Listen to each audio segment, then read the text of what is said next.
Donc ensuite, une fois que vous avez créé votre projet, encore une fois, vous vérifiez bien que vous travaillez sur votre projet ici en haut à gauche. Donc vérifiez bien que c'est nom, prénom, votre prénom suivi de lampe. Si jamais c'est pas le cas, ça risque d'arriver parce qu'on va se connecter tous avec le même, ici avec le même compte, donc ça risque de un petit peu cafouiller de temps en temps. Donc vous cliquez bien sur projet, mes projets, et vous cliquez bien sur votre projet donc qui porte votre nom. Donc il faut être vraiment sûr de travailler sur le vôtre ici. Donc il se peut que quand vous allez vous connecter, vous allez voir apparaître le nom et le prénom d'un autre élève. Donc dans ce cas-là, un projet, mes projets, et vous cliquez bien sur le vôtre. Voilà. Donc ensuite, on va modifier quelques petits éléments sur l'écran pour que moi, quand je corrige, je vois que l'application que vous avez réalisée, elle vous appartient bien et que ce soit plus facile pour moi de corriger. Donc vous cliquez ensuite sur Screen. En fait, normalement, ici, vous ne devriez avoir rien pour l'instant. Donc Screen. Alors première chose ici, on va modifier ce qui est inscrit ici. On va rajouter votre nom, votre prénom, votre classe. Donc vous descendez en ayant cliqué sur Screen. Vous allez voir, on va faire le changement. Pour l'instant, c'est Screen 1. Vous descendez ici, voilà. Et à la place de Screen 1, vous rajoutez votre nom.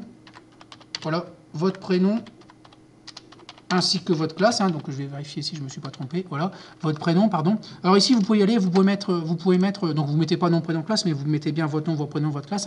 Donc ici, vous pouvez mettre, dans le titre de l'application, vous pouvez bien mettre des accents et des espaces, ça ne pose pas de problème. Donc ici, normalement, le changement a eu lieu. Donc ici, voilà. Donc quand vous téléchargerez l'application, vous verrez apparaître ici à l'écran votre nom, votre prénom, votre classe, ce qui, moi, permettra de savoir quelle application je corrige, à qui appartient cette application. Voilà. Donc ensuite, ici dans App Name, ici, donc toujours dans Screen, dans App Name, ici pareil, vous allez rajouter, alors vous laissez un par défaut, ça va mettre, ou alors où il y aura un autre nom, donc je ne sais plus trop, donc apparemment ça se change tout de suite. Donc ici vous mettez bien nom, prénom, donc nom, prénom, ah non d'accord, ça reprend ce nom-là, d'accord, est-ce que je ne me souvenais plus, donc ça se reprend ce nom-là.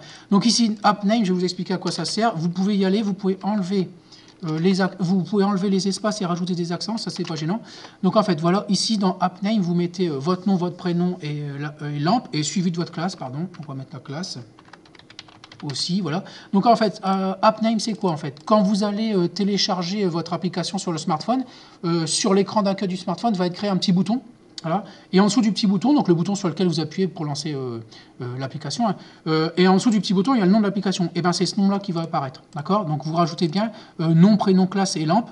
Vous pouvez mettre des accents, il n'y a pas de problème. Voilà. Ensuite, dernier petit réglage. Donc ici, vous vous embêtez pas, vous faites le changement, comme je viens de vous l'indiquer. Ensuite, dernier petit réglage. Ici, on va rajouter une icône, en fait, ou un icône, je ne sais jamais. Donc ici, donc vous cliquez sur icône, voilà. Alors là, il va falloir charger le fichier d'abord. Donc je vais vous expliquer à quoi ça sert ensuite. Donc vous cliquez sur charger le fichier, voilà, ou on va faire autrement. Pardon, on va faire autrement. Vous allez cliquer ici sur charger le fichier, voilà, charger le fichier. Alors, choisir un fichier. Alors, ensuite, vous allez aller, en fait, ici au collège, vous allez aller dans votre classe sur serveur 2012. Donc moi, je fais un petit peu autrement parce que je suis connecté en tant qu'enseignant. Donc ici, vous trouverez dans la liste, donc vous descendez, dans la liste, vous descendez votre classe sur serveur 2012. Donc moi, je fais un petit peu différemment. Donc voilà. Voilà, donc ici vous allez cliquer sur votre classe sur serveur 2012, vous allez arriver ici directement. Ensuite casier prof, devoir élève, voilà, et appli lampe, voilà, et image, voilà. Donc, vous allez charger ces trois images là, donc lampe, app, ouvrir, voilà, donc OK, même chose, donc le fichier va apparaître ici, donc vous chargez, choisir un fichier, même chose, donc vous allez normalement arriver au même endroit, donc ça ne poserait pas de problème, OK. Et enfin charger le fichier, choisir un fichier, le troisième. Et OK, voilà. Donc là, vous avez chargé ici trois images dont vous vous servirez un petit peu plus tard dans l'application. Donc en fait, ici, lampe app name, c'est en fait, on va la rajouter ici dans l'icône, donc je vous montre. Du coup, maintenant apparaissent en fait les trois images que vous avez chargées ici. Donc on prend lampe app et OK, voilà. Donc en fait, l'icône, c'est la même chose que tout à l'heure. Quand vous allez télécharger l'application, il y a un petit bouton qui va se créer sur votre smartphone, sur l'écran d'accueil sur votre smartphone. Et l'image, en fait, maintenant, ça va être lampe app. Alors c'est une petite lampe, en fait. Donc quand le bouton sur lequel vous allez appuyer pour lancer votre application, ça sera en fait une petite lampe. Voilà. Donc sinon, par défaut, en fait, si vous ne mettez rien dans icône, ici, c'est pas grave. Par défaut, on va avoir une espèce d'abeille que vous avez ici en haut à gauche. Mais après, il est difficile de les reconnaître, les applications. Donc, autant mettre un petit bouton que vous identifiez bien et vous serez tranquille pour lancer votre application. Donc, tout ça, on le verra quand on téléchargera l'application. Je vous montrerai ce que ça donne. Donc, voilà pour les premiers petits réglages.